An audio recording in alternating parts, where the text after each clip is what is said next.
welcome to our meeting. And again, we have a number of our commission members on the screen. So thank you all for joining. Kathy or Nancy Jordan was not able to join us. She had a conflict.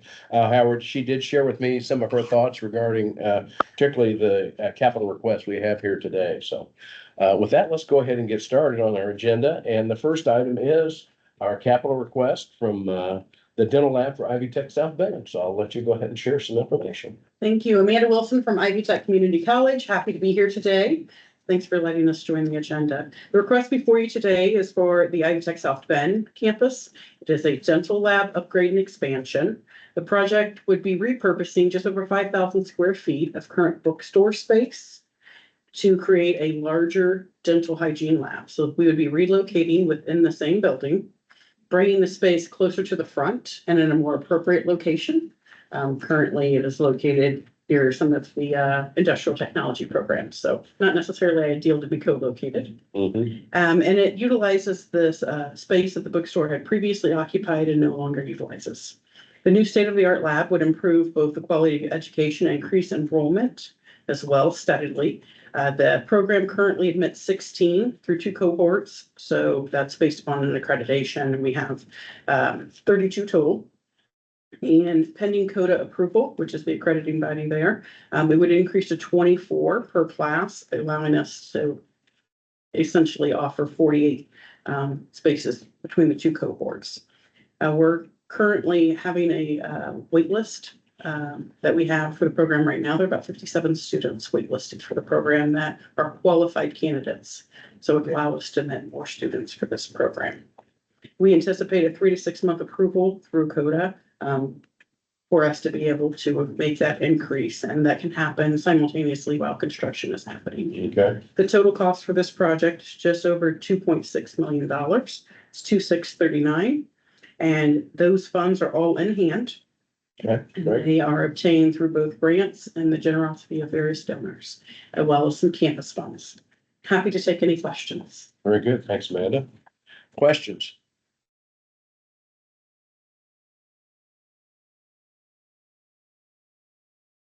Hearing none, certainly sounds like an outstanding project. I mean, essentially self-funding along the way and increasing enrollment and having a great impact on the community. So sounds like a great project. Does everybody concur with our support in moving it forward to the full commission? Yes. All right. Thank you very much. Thank you Well very done. much. All right. Thank you very much. Good. Our next item is our discussion topic regarding really our 2026 spending plan. And as you know, there have been a lot of changes. It's been a dynamic environment as we've gone through the budget forecast and the legislative process. But Brooke, why don't you share with us kind of our plan and kind of where we are at this particular point? Absolutely. Thank you, Mr. Chairman. Today, we're going to go over in a high-level detail the fiscal year 26 spend plan that will be presented to the full commission at the July 21st meeting. And so the goals of today are to give this committee a little bit more insight into how we ended fiscal year 25, some major changes, like Mr. Chairman mentioned, that we are incorporating into fiscal year 26 from the prior fiscal year, looking at our fiscal year 26 spend priorities, and then some new developments in our fiscal stewardship initiatives, and I'll go into those in just a second. So first, we're going to go into our fiscal year 25 recap. As you can see here, fiscal year 25 is on the far left side, and we have on the top line budgeted. Below that, we have actual, and then we've put it into our broad big categories. And so the first category of personnel was budgeted at 7.3 million. The actual came in at about 7.2. Part of the reason for this was some of the staffing changes that we had in January, as well as some other vacant positions. As people transition in and out of the commission, we do see some staff cost savings because of that. Next to that is professional services. Our budgeted amount was 3.9 million and our actual was 2.3 million. I'd like to give some clarification about what those numbers mean. Most of those professional services monies were actually from the private grant source. And so this is not that we did not spend state appropriations. We had a private grant that was supposed to fund a contract for about 1.5 million that we just didn't, we weren't able to enact. And so that's the bulk of that difference between the two. For the other grants and awards, these are our financial aid programs. So But- did that mean we had to return the money, or what is the circumstances on that? That's a great question, Mr. Chairman. We're still investigating if we're allowed to carry forward the funds for the project in the future. And I will have an answer for that at the commission meeting. Okay. Thank you. Mhm.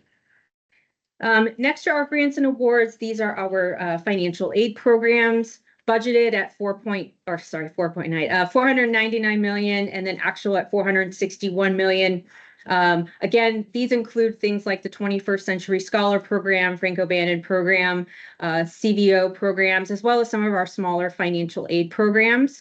As we'll look at in more detail when we present to the full commission, some of these grant and award programs do have carry forward, some do not. So even though we didn't spend all of the budgeted, we may have some carry forward between the budget and actual. And then the administration, a small difference there, about 318,000. And that also includes the 2% reserve that we were required to hold back for the state budget agency.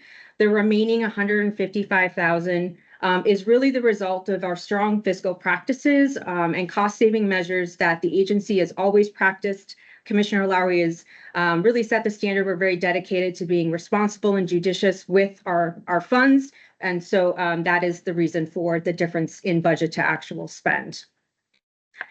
A couple things about the, was there a question?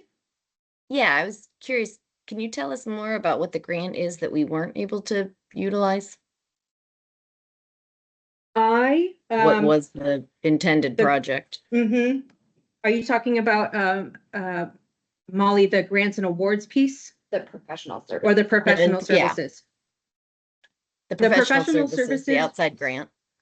Yep, I will have to do a little bit more research and I will send that in the notes to the committee members at the follow-up. Okay. Thank you. At the end of fiscal year 25, we also had reversion.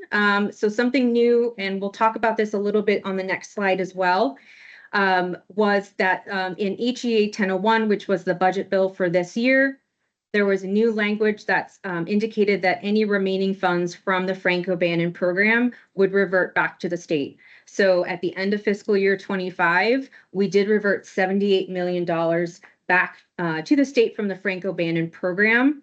That 78 million was not just from fiscal year 25 appropriations, that also included earlier year carry forward monies.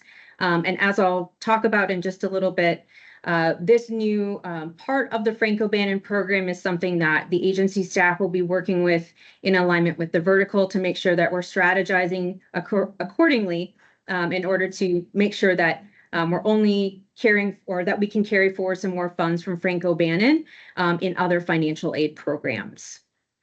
The reversion, again, 318 from the main operating indicated that was the 2% reserve as well as our judicious spending. And then about 454,000 from other grant funds. Hearing the questions today about interest in the professional services contract, I will have notes for the committee members about the other 454 in other grant funds. Okay. And I know we had also been planning to do spend a good bit to outsource our IT. How did that play out? I mean, I know we did not do that because of that. Is that part of some of this? For the fiscal year 25, the IT professional services would be included in the spend. The new vendor that we've selected is part of the new fiscal year 26 spend plan. Okay. And to my knowledge, we didn't overspend on the professional services, but I can have more detail available to you. Okay.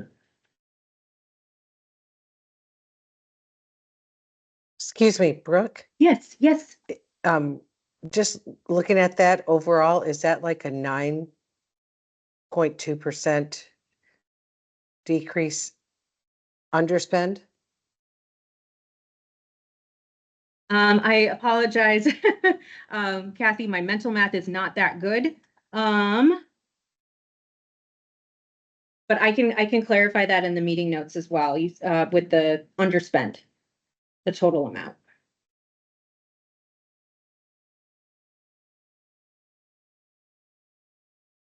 Are there any other questions? And again, in terms of not implementing that, was that because of a cutback in staff or just a strategic decision not to pursue those initiatives?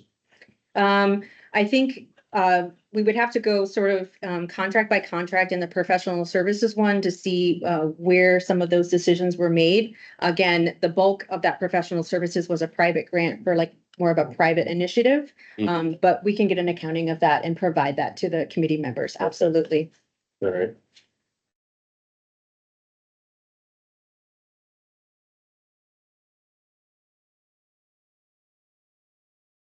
Okay. Next, going through some major changes that the agency staff took into consideration for fiscal year 25 into fiscal year 26. As I indicated earlier, the Franco-Bannon reversion. So we had that 78 million that reverted, whereas in prior fiscal years, we had been able to carry that forward. So if you had seen last year's fiscal year 25 spend plan versus fiscal year 26, when we do the presentation to the full commission, there will be that change there. The STEM teacher recruitment program was not funded in the upcoming biennium. However, there are some carry forward funds. And so the agency staff will be working together to plan how we strategically spend down those funds and make sure that we do that. The career coaching grant moved to the Department of Education this last legislative session. So one thing that we'll also see when we present the full budget, full spend plan to the committee will be the 7.5 million gone. And that does not mean that the career coaching initiatives for the state have gone away. They have simply transitioned over to the Department of Education with our vertical partners. As a reminder, the budget bill implemented a 5% reduction across the board on both administrative and financial aid. There were exemptions to this, including the 21st Century Scholar Program and the Franco-Bannon program. So the big win that we had in the budget session was that even though the Franco-Bannon has the reversion, we were happy that there was no reductions to the appropriation. Yeah. And then there was also no reduction to the CVO program, which we've talked quite a bit about, and that's for the children of disabled veterans and officers. The other component was also that we did not have a 2% reserve for the state budget agency in fiscal year 25. We actually have a 5% reserve. And so we, going into the fiscal year 26 spending plan, built in a 5% reserve to meet that requirement. And there was also a 5% reserve on the line item for the Midwest Higher Education Compact. That's a small line item. And basically what we ended up doing is finding the funds somewhere else. Yeah. So as we were going through our presentations, we actually were advocating to keep that reversion of the 78 million, but was not successful in that. We tried to do that, was not successful, but kind of as Brooke indicated, the compromise or the win is that we at least did not have to have the 5% reduction. Correct. Going forward. So Thank you, so Mr. it's kind Chairman. of a win. We probably lost more than we won, but at the same time, that was the nature of where we were this budget session. Yeah, if I make sure to, Brooke alluded to this earlier, but originally for the Franco-Bannon grant, the language had changed for both to revert the reserve as well as remove our ability to transfer with other financial aid programs. And we were successful in getting the transfer language back in. Yeah. So at the end of future fiscal years, we could make the decision to transfer any remaining Franco-Bannon funds into either the 21st Century Scholar Award or the Adult Student Grant, rather than revert it back to the general fund. So that will be helpful for especially in the context of automatic enrollment for 21st Century Scholars. Thank you, Michelle. Okay, so moving into our fiscal year 26 spend plan, consistent with how the commission agency leadership approached the budget cycle, agency leadership met together and had sort of a list of priorities that shaped how we went into developing the spend plan. First, making sure that it aligns with our HOPE agenda and strongly supporting Governor Braun's freedom and opportunity policy agenda initiatives. The one thing that we're really grateful for is that those two things align very well. Things like equipping the next generation through education and workforce development, prioritizing healthier Indiana, improving quality of life for every Hoosier. So those were some things that we took into consideration as we built this out. One of the other aspects that we looked at in developing this plan was in a recognition of the realignment of our agency's portfolio. Our statutory responsibilities have both grown and evolved. And so carrying forward just what we spent last year into the next year would be an inadequate use of funds because how much our agency portfolio has changed. And this really gives us an opportunity to make sure that we are investing in the resources that really support our most important work and our most mission-aligned work. The next component of this year's spend plan, in light of all of the different shifting economic factors, one of the important considerations we wanted to build in was also fiscal flexibility for the agency to respond to the unknown. And I'll share a little bit more about that, but making sure that we had the fiscal resources to adapt and be agile should something happen that we didn't plan for. And then finally, as always, a judicious use of our programmatic funds. And so we do have the ability to charge administrative costs to the financial aid programs. However, it is our agency's position, our commission's position, that we want to save as much dollars for students as possible. So when we went into the spend plan, we were very cognizant of not wanting to utilize those sources at the expense of students. So some high-level details that you will see in the full Commission 26 spend plan. We will be meeting our reserve target of 5%, and then we have also built in an additional 2% reserve into our main operating fund that is not required by the State Budget Association or State Budget Agency, but it is something that we prioritized as an agency, again, to respond to anything unknown and to be able to adapt. As part of the fiscal year 25 to fiscal year 26 spend plans, we were able to identify and execute about $3 million in cost savings or reallocations. So first, part of it was the staffing reorganization. As you may remember, we had one episode of this in January of 2025, a second in June of 2025, where we shifted some staff around to realize some cost savings. The second thing that we've done is really looked at our contracts and professional services. This has been led by our Director for Finance, our Associate Commissioner for Information Technology, trying to see where we can consolidate, eliminate non-essential services, especially in the IT area. And we've been very happy with how we've been able to do that. Next, the fiscal year 26 will show a significant reduction to the Commission's travel and events as we look at what activities and initiatives take priority. Our events such as the Weldon Conference, Student Advocacy Conference, Faculty Leadership Conference, those do cost a significant amount of funds and staff time. And that is something that was a very difficult decision for the agency to put in our spend plan as something to remove going forward. Going into the next year, we are adding a budget to actual system that will give greater ownership to the agency about where we are in terms of spending. For some context, over the last couple years, our monitoring of budget to actuals has primarily taken place strictly in the finance area and the financial aid areas. And we felt that it was really important to give more ownership to other members of the agency who are budget leaders, department leaders, so that they can also see how their funds are being spent. And so we are rolling out a new process for fiscal year 26 internally to review those budget to actuals. And then finally, we will also be putting into place some reporting to cabinet on probably a quarterly basis.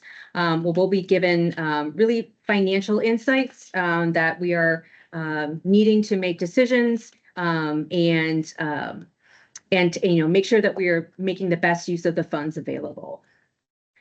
Before I move to the next slide, were there any questions on anything that I just went over? Just an observation that, in addition to the reserves and the cuts, we were also given some additional responsibilities, and really no funding associated with that. So, I mean, that's another reason we've got to really reassess strategically what is important and what's not, and eliminating some of these other things that, quite frankly, were important, but we've decided, we've got to give something up in order to achieve some of the things that we've got to do. So there's a lot of give and take and balancing that's taken place here.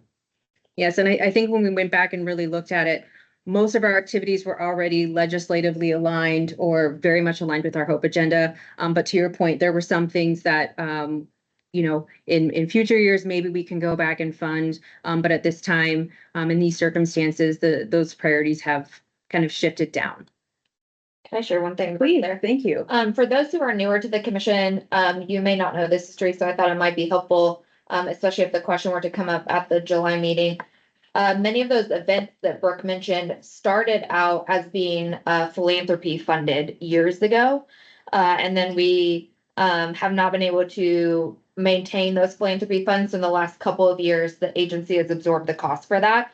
There are ongoing discussions within the vertical and across the agencies in the vertical about philanthropic funds. So it's not to say if a source wasn't identified, we couldn't bring some of those things back.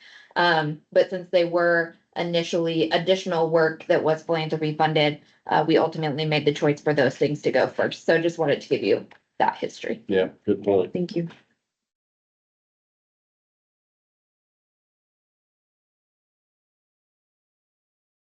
So at the upcoming commission meeting, this is what we plan on presenting to the full commission, our fiscal year 26 current available funds and expenditures.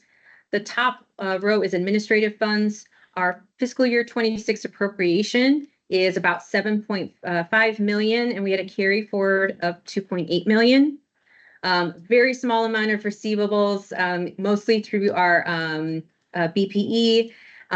We are setting aside that 369,000, which is our 5% reserve. So we have available to spend about $10 million for administration and operations.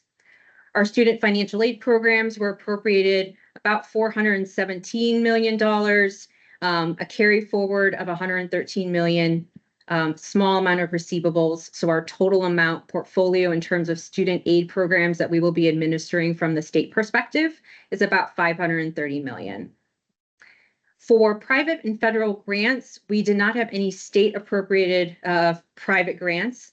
We did have a carry forward in our federal Perkins grant of about $22 million.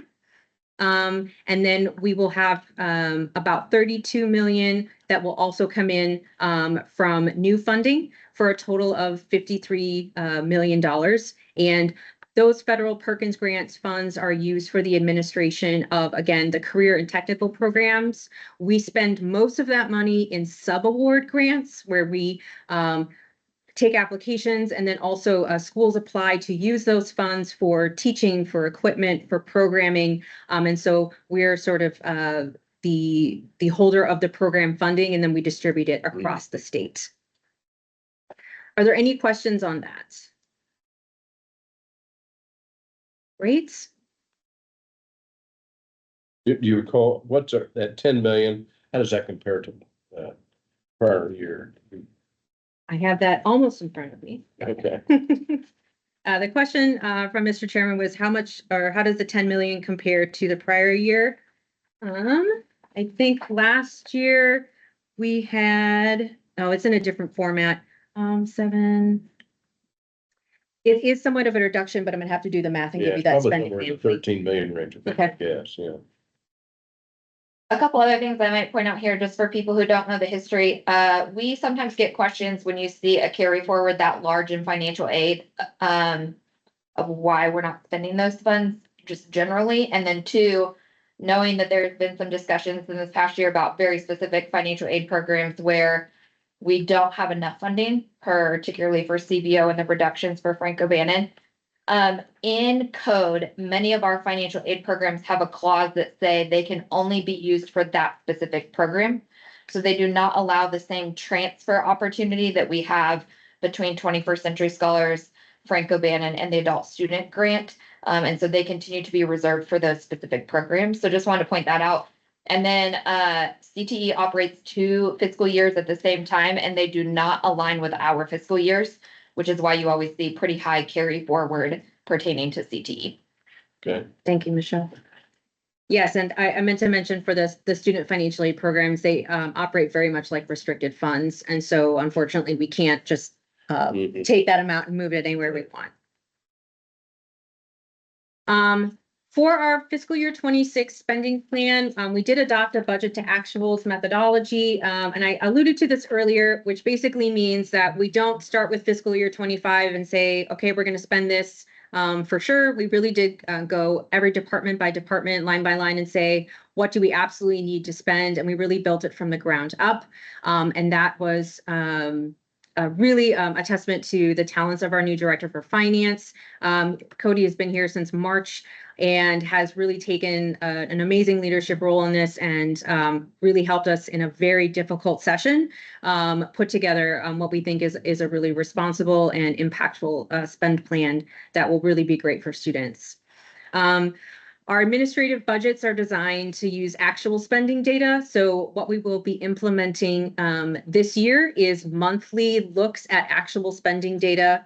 Again, Cody is leading that charge, and we will be able to, on a monthly basis, determine if there is an opportunity to reprioritize spending to better meet the needs that we are seeing from our students in our financial aid programs, from operations at the agency.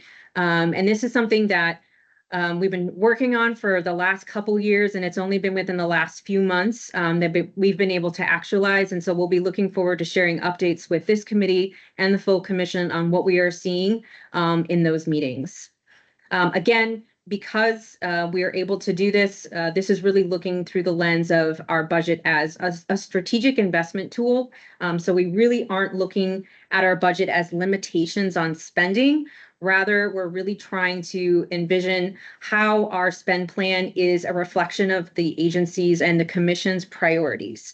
And that's some new thinking for us and helps us be more strategic rather than just seeing it as a limited spend plan.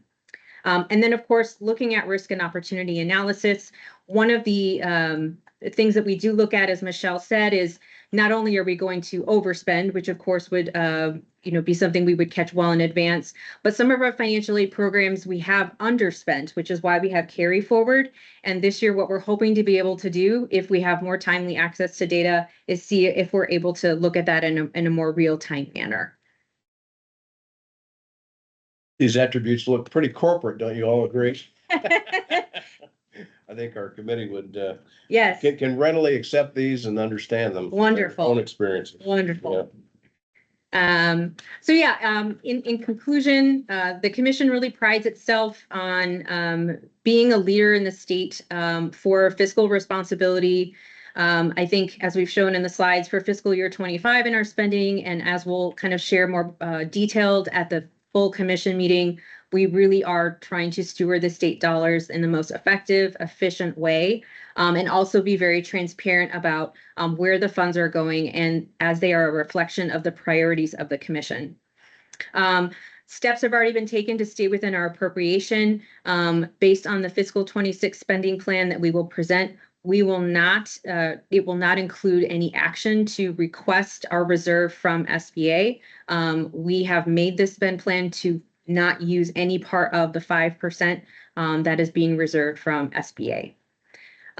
And then lastly, this is just an opportunity for us to continue to look at where we have opportunities to better strategically invest in our priorities. And we're looking forward to sharing that and updates with this committee as well as the further commission. In terms of next steps, like I said, we plan to present the full fiscal 26 spend plan to the commission later this month. But at this time, I'd like to invite the committee members to share any feedback that they might have in terms of, are there priorities that you think that we may have missed or that we would like us to consider? Are there specific things that you would like us to know as we finalize our spend plan? Very good. Thanks for the presentation, Brooke. Well done. I think I Kathy, open it up for questions. Kathy, you got something? I do. Brooke, I know with us, with this revised plan and, looking at contracts and everything, one of the things, the last item I think on the previous slide was about risk and, mitigating risk. How will this revised budget affect what was initially thought about and discussed as far as streamlining and getting our proprietary database and IT systems into more of a non-proprietary and much more consolidated type of software? How does this look at that? And I'm concerned more from the contract. I'm asking from a contract perspective and what was initially discussed earlier, and then I'm not today, but previously, to what is the plan moving forward? Because I'm also concerned from the risk mitigation side of it from an IT perspective. That's a wonderful question. Thank you, Kathy. So as we've been developing this spend plan prior to knowing that we were going to engage with a new vendor, this has been a very intentional part of Rajinder Strategy, who is our Associate Commissioner for IT, in trying to consolidate. We were actually able in the last 4 months to end a couple of smaller contracts and wrap them into a larger contract without increasing the cost. And that is part of our larger data strategy as well as the data system strategy. We know that in the budget bill, we did not receive the ask for the additional support of the IT systems. With this spend plan, we were able to shift things around, find monies available because we understand that it's a priority, but it is something that we are continuing to look at in terms of the cost. Did you have something to add, Michelle? Yeah, I think there's a couple other things I can share about that. One is Brooke mentioned earlier the ability for us to charge the expense of certain programs to the program funds. A significant portion of our IT costs do pertain to financial aid programs. And up until this point, we have not charged any of that to financial aid. So in future fiscal years, if we were not successful in getting budget allocated for this, that is something that we could start to do. To prepare for the possibility of that, even though it's our preference not to, Rajinder has built in a sort of billing coding system with our new IT vendor so that we track the financial aid versus non-financial aid charges, so that if we needed to allocate funds in the future, we could do that. The other thing, sort of unrelated to the budget processes, is I've spent a lot of my time in the last few months on executive orders.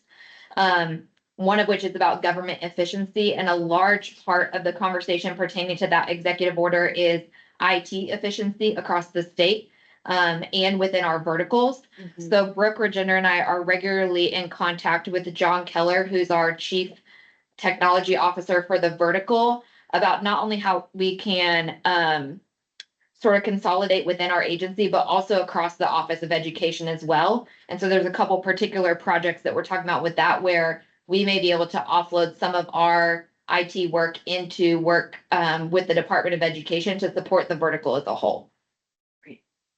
That makes total sense. I'm glad to hear that because I think that's, I know that's a big lift and it's quite costly and, not fun, but, it has to be done. I think if we get behind and we put it on the back burner, it'll be more costly and could potentially increase risk. And so I'm glad to see that you're at least trying to maneuver that. So that's great. And a quick question on being able to build the programs. So is that something that, for instance, scholarship maintenance, which is a big need, and that's where a lot of the expense comes in, are we saying that if need be, we'd have to bill that, and that means that some of the funds going to scholarships would be decreased? Yeah, that would potentially be it. So we have the ability to charge anything that is supporting financial aid programs to that. That could include staff, could include IT, could include things like we legally have to send letters to automatically enrolled 21st century scholars. So mailing costs, those sorts of things. And to date, we have yet to charge anything to those financial aid programs, sort of in the history of our agency. The way that we charge IT work is it's like a ticketing system. Probably many of you are familiar with that. And so we would be able to code those tickets so that the work that is being done in the system that is specifically financial aid related, we would be able to do that. We would probably consider which programs are reverting versus non-reverting, which ones allow us to transfer between programs, and which ones allow us to build up reserves as we made decisions on which ones we wanted to start with if we were to ever go that route. But in the meantime, we're just starting to track the actual work that's being done for those programs. So we could project budgets if needed down the road with Cody and Angel, but no plans to do that at this time. Makes total sense. I'm glad you're doing that. Thank you. Yeah. Thank you. I would just caution that, as we look at devising some kind of, chargeback or administrative fee, we need to make sure we've got a sound foundation and the model is consistent and does not, prioritize over others and that it's defensible if we ever get challenged on why are you charging this there? Sure. Because we could really get ourselves in some hot water if we kind of treated certain programs differently. Sure. Yeah. Yeah, one thing I might add about that as well is, as you can imagine, the chairman mentioned that we get a lot of new work. Many times when we get new work that comes with funding, so think about a program that comes with an appropriation for that program. And maybe it doesn't come with staff dollars, but it has this, you can charge the administration to the fund. We can't just automatically have things ready to go July 1st a lot of years, right? So we have several of our programmatic initiatives where we didn't spend the appropriation the first year, and then it rolls over into future years, which basically just means we have more money to award more students, right? Because we didn't spend that first year. And so we historically have used that. I'll take Next Generation Hoosier Educator Scholarship as an example. We didn't spend money the first year of that because we had to build a whole application and awarding process. And so Ty and Greg for that scholarship actually have this budget that goes all the way out to fiscal year 31 right now, where you can like carry forward those funds so that if for some reason the General Assembly were to ever pull that fund away, we could continue to award students out because it's a 4-year scholarship.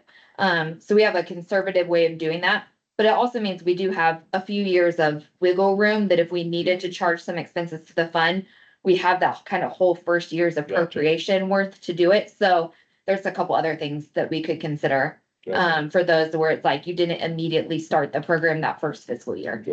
Okay.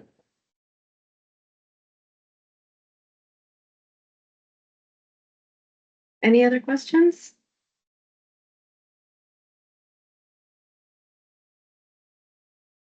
Okay. Well, I would just say congratulate, well done, team, in terms of going through this process and getting us to this stage. I know it's not an easy process, and there've been a lot of challenging decisions that have already been made, and I'm sure there will be more.